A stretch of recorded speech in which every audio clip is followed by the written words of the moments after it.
Et la deuxième partie du débat commence en référence à un livre que Nicolas Bordas a rédigé qui s'appelle L'idée qui tue. Oui, l'idée qui tue. Concept qu'il a reprise dans son blog, justement. On va peut-être essayer de savoir en quoi consiste justement l'idée qui tue. Oui, on va parler d'idée qui tue, idée digitale, justement. Qu'est-ce qu'une idée, Nicolas ?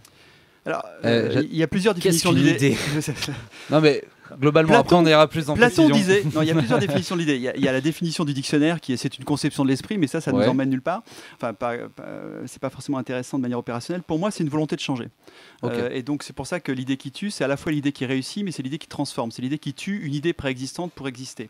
Parce qu'au fond, que ce soit une idée complètement immatérielle, intellectuelle, une opinion, ou que ce soit une idée concrète, un produit, l'idée naît toujours d'une insatisfaction, naît toujours du fait que l'état de la philosophie, pour aller pousser plus loin l'idée, l'état de la religion, pour imposer une nouvelle idéologie religieuse, est insatisfaisant, ou l'état des machines à laver ou des aspirateurs, dirait Edison, est insatisfaisant, donc je crée quelque chose de nouveau. Donc ça part toujours d'une insatisfaction. Et ce que j'ai voulu rappeler, c'est que avoir une bonne idée, c'est savoir contre quoi on lutte et pas uniquement pourquoi on lutte. Donc il faut les deux. Il faut poser les bonnes questions. Il faut à la fois une vision, absolument. Donc c'est une conception d'esprit. Donc c'est une manière de voir le monde, donc la vision est essentielle. On sait tous que si on a une idée d'entreprise, si on a une idée d'association, c'est pour imposer, j'allais dire, un nouveau dogme, une nouvelle idéologie. Vision, ouais. Mais il est très important de savoir contre quoi on lutte, parce que c'est quand on sait contre quoi on lutte, quelle convention on remet en cause. Donc c'est la logique de la disruption que j'ai voulu vulgariser à travers ce livre, et qui est un concept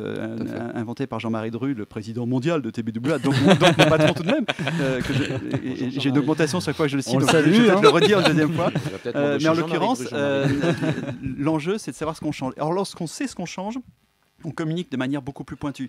Michel-Édouard Leclerc sait ce qui change. C'est pour ça que sa communication est forte.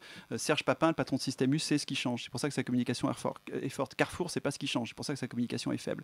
Donc on voit qu'il y a un enjeu qui n'est pas simplement de savoir ce qu'on veut être, mais comment on va y arriver, contre quoi on s'élève, quel est le combat qui mobilise, quelle est la volonté en fait qui permet de donc c'est un petit peu aussi le message que tu veux faire passer aux jeunes qui sont créateurs d'idées, c'est eux justement qui sont les créateurs d'idées, et que tu soutiens toi-même. Exactement. Et donc mon livre est fait pour les gens qui ont une idée, qui veulent lui permettre de s'épanouir, qui veulent transformer une idée faible en idéologie, c'est en idée dominante. Donc le bouquin en fait c'est les 10 commandements. Je rejoins ce qui était dit tout à l'heure sur le modèle absolu de l'idéologie, c'est le meilleur communicant d'histoire. Alors on pourrait dire c'est Jésus ou c'est Saint-Pierre, parce que c'est Saint-Pierre qui a permis à Jésus d'être connu, parce que lui il n'avait pas écrit grand-chose avant de mourir trop jeune. Mais en l'occurrence, le modèle absolu, il est là. Et donc des marques idéologiques au fond, c'est-à-dire qui respectent autant les canons, j'allais dire, de l'idéologie que les religions, que les idées artistiques les plus fortes, que les idées politiques les plus fortes. Il n'y en a pas tant que ça.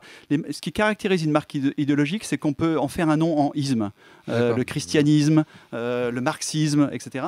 Et en fait, on pourrait parler d'Apple. Logique, mais on pourrait parler le moranisme, voilà. Et on pourrait parler d'Apple-isme. On pourrait peut-être parler de Nike-isme. De jobisme. Mais voilà, mais il n'y a pas tant de marques qui en sont à ce niveau-là d'idéologie. Avant de laisser la parole à Stéphane qui va aussi poser une question, je vous rappelle que vous pouvez poser vos questions sur l'idée en général, sur l'idée digitale en particulier, vu qu'on est quand même dans la matinale digitale, sur le Twitter, au hashtag la digitale. Stéphane, une question pour notre invité.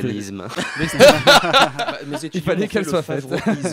Oui, le oui, j'ai eu droit souvent par mes chers petits. Je vais citer un vieux bouquin que connaissent les vieux publicitaires, Le processus de création créatif. Peut-être l'avais-tu lu, mais comment tu parlais d'une insatisfaction tout à l'heure, comment on va transformer l'insatisfaction en une idée, je ne vais pas citer David Ogilvy, mais en une idée vendeuse. Parce que ce 8e commandant d'Ogilvy, tous les pubeurs le connaissent. Lorsque vous avez trouvé une idée qui vend, utilisez-la jusqu'à ce qu'elle ait cessé de vendre. Donc comment on passe de l'insatisfaction à l'idée concrète ? Alors, pour moi, il y a une phrase clé, un mot-clé, en l'occurrence 2 mots-clés, qui s'appellent en français « et si », en anglais « what if ». C'est-à-dire que si vous êtes capable de formuler votre idée par ce « et si » qui est assez magique, vous allez à la fois imposer votre vision et à la fois comprendre contre quoi vous luttez. Par exemple, ce micro-là qui me gêne et qui me dérange, je vais dire, et si ce micro était virtuel ? Ça veut dire quoi ? C'est-à-dire que je vais imposer ma vision d'un micro qui soit moins gênant, et je veux tuer cette idée existante d'un micro qui me dérange. Ceux qui me regardent en ce moment au travers de la caméra comprennent de quoi je parle. Donc, au fond, le premier conseil que je donne, c'est formuler votre idée, quelle qu'elle soit, par un SI, en essayant de trouver celui qui est à la fois le plus ambitieux sur la vision et celui qui tue le mieux la convention, c'est celui qui s'oppose le mieux à quelque chose d'existant. Alors quand même, moi, il y a un truc qui me chiffonne, c'est que vous dites justement que l'idée qui tue, c'est celle qui en tue une autre, en gros. Est-ce que les idées peuvent pas cohabiter ? Si, bien, heureusement. Pacifiquement. Les idées peuvent cohabiter pacifiquement, mais aucune idée nouvelle ne peut rentrer dans le champ, dirait Bourdieu, sans irruption, c'est-à-dire sans abîmer l'existant. Autrement dit, une idée qui tue ne va pas tuer toutes les idées du monde autour d'elle, mais elle va forcément tuer une. Une idée a forcément un ennemi. Voilà. D'accord. Stéphane, une question. Et justement, puisqu'on est dans une matinale digitale, semble-t-il, est-ce que le digital a... Je confirme. C'est ce qui m'a été dit vaguement avant de venir. Est-ce que ce petit monde du digital, qui grandit jusqu'à bouffer tout le reste, et aujourd'hui je croisais pas mal d'articles, notamment un article d'Henry Kaufman qui expliquait que le social était en train de bouffer le web en général, mais est-ce qu'on peut considérer que le digital a fait évoluer l'idée autrement, ou est-ce que le digital fait vivre autrement les idées ? Oui, alors, le digital crée des opportunités nouvelles d'idées qu'on ne pouvait pas avoir auparavant, parce que c'était juste pas possible, on ne pouvait pas agir à distance, on pouvait faire, etc. Mais surtout, le digital permet aux idées de s'exprimer de manière beaucoup plus rapide, et donc aux bonnes idées de prendre leur envol beaucoup plus vite à moindre coût, et aux mauvaises idées de mourir beaucoup plus vite également. Et de faire mal aux marques également. Alors bien sûr. Enfin, on a vécu, j'ai cité Cuisinella tout à l'heure, mais ça massacre une marque en attendant. Oui, mais enfin, les marques pouvaient se massacrer également avec, avec un bon vieux spot télévision ou un mauvais spot radio ou un dérapage. Tu aurais des exemples à citer là ? Un dérapage de président dans un discours. Des exemples, non ? Ça s'appelle la communication de crise après. Oui, ça s'appelle la communication de crise. Mais justement, on a reçu ici un trublion des internets qui s'appelle Joe Lapompe. On a parlé avec lui de créativité pendant quelques heures. J'aime beaucoup. Je pense que tu connais l'animal. Fan club. Absolument, je pense qu'on l'est tous ici. On sait que TB, vous fonctionnez sur la disruption, et à tout à fait juste titre d'ailleurs à mon sens, mais est-ce qu'on peut considérer que la création en France est un peu en panne ? Oui, alors ça n'a rien à voir avec Joe Lapompe, mais la création en France est franchement en panne. On parlait avec lui du plagiat de cette panne justement de créativité. Ah non, alors c'est pas, je séparais complètement la question. D'abord, Joe Lapompe a beaucoup évolué lui-même. Son dernier bouquin n'est pas du tout un bouquin sur le plagiat, c'est un bouquin sur l'inspiration, ce qui change tout. C'est la nuance. Ce que j'ai d'ailleurs célébré, parce que je pense que beaucoup des reproches qui pouvaient être faits à des agences qui avaient fait des campagnes qui ressemblaient à d'autres ne sont pas fondés, parce qu'au fond tout a déjà été fait en matière publicitaire, donc on peut toujours trouver un exemple il y a 20 ans, il y a 30 ans d'unité qui a déjà été faite pour un autre produit sur un autre marché, et c'est pas si grave. Par contre, la question qui est posée me semble malheureusement une très bonne question, c'est oui, je crois qu'on a un vrai problème de qualité créative en France sur à peu près tous les médias, et c'est vrai aussi du digital, pour plein de raisons, mais la première raison, c'est un problème de culture marketing. On revient à la culture d'entreprise et à la culture économique tout à l'heure, c'est-à-dire que les anglo-saxons considèrent que l'idée est une opportunité, et donc leur vision du risque publicitaire ou de communication, c'est high risk, high return. Tapons fort pour être sûr d'avoir un retour sur investissement. La culture française, c'est surtout ne prenons pas de risques, donc on lime tout, et d'ailleurs la phrase qui correspond à high risk, high return, c'est qui ne risque rien n'a rien, c'est-à-dire celui qui risque pas grand-chose perd pas grand-chose. Et donc on a un vrai problème culturel de compréhension de c'est quoi la pub, et on fait une deuxième erreur en France générale, et là-dessus il y a un mea culpa collectif pour les gens comme moi qui travaillent dans ce métier depuis 30 ans, c'est que on prend trop la pub pour de la réalité, quoi. Là où les anglo-saxons ont compris que la pub c'est de la pub, et donc c'est le moment un monde virtuel. Et voilà, les bonimenteurs vont vous mentir, allez-y, comme un jeu vidéo, on ne demande pas aux jeux vidéo d'être nécessairement le réel, et on ne les contrôle pas comme le réel. Et donc on arrive à un paradoxe français où parce qu'on a organisé nous-mêmes notre autorégulation, etc., pour être bien, on va le dire comme ça, et ça conduit au fond à une erreur qui est une pub qui représenterait une réalité qui n'intéresserait personne et qui ne prendrait pas de risque créatif.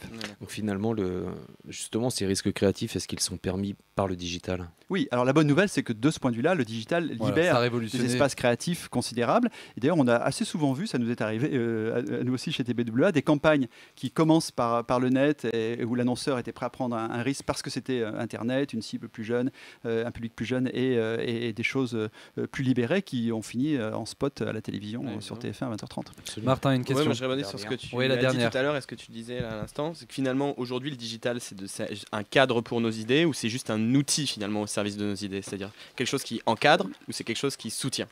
Pour moi, c'est les deux parce que le digital est une nouvelle culture au fond. Et donc, ça nous encadre, ça nous soutient, ça nous pousse, ça nous secoue.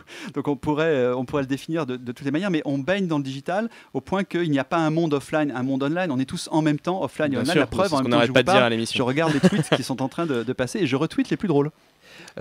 Pour terminer cette émission, Nicolas, l'idée, parce que donc l'idée qui tue, ton livre, l'idée toi qui tue en ce moment, alors en 2012-2013, comme l'idée digitale en particulier, c'est quoi? Eh bien, ce sera une start-up française. Je tiens à le dire. Merci. J'ai senti que c'était ça qui allait marcher dans cette émission. Deux petits jeunes. Alors eux, ils n'ont pas réincarné la vache en cheval. Ils ont réincarné un lapin. Ils ont réincarné Nabastag. Vous savez, le petit lapin Nabastag. Ils ont fait encore mieux. Ça s'appelle Télésound. Alors comme Eric a fait de la pub pour son blog, allez sur le mien, nicolabordas.fr, voir Télésound. Mais Télésound, c'est très important de les aider parce que ils vont rentrer sur Kickstarter là, maintenant. Donc c'est le moment de les aider demain ou après-demain. Pourquoi? C'est quoi d'abord? Vous vous souvenez, pour les vieux, comme Eric et moi, à l'arrière de votre téléphone en bakélite, disait Serge Gainsbourg, il y avait un petit écouteur que les enfants pouvaient mettre à l'oreille pour écouter leurs parents. Ouais. Ce petit écouteur existe aujourd'hui en jaune, en rouge, etc. Il marche tout seul et il vous parle par des sons que vous avez qui ont été préenregistrés. Et donc, vous envoyez des icônes, sons, qui subitement, au milieu de votre émission, vous arrivez dans ce petit écouteur. Donc, c'est juste génial. C'est la réincarnation de l'écouteur en bakélite jaune et ça s'appelle Télésound. Et il faut les aider. Télésound. Merci beaucoup Nicolas Bordas d'avoir accepté notre invitation et notre site à nous c'est www.radiocampusparis.org. Vous pouvez retrouver l'émission en podcast dès ce soir. Très bonne soirée à vous, merci à toute l'équipe, merci à Laurent d'avoir réalisé cette émission. Dans un instant, start de Guillaume. Passez une très bonne soirée, une très bonne semaine, ciao. Bye.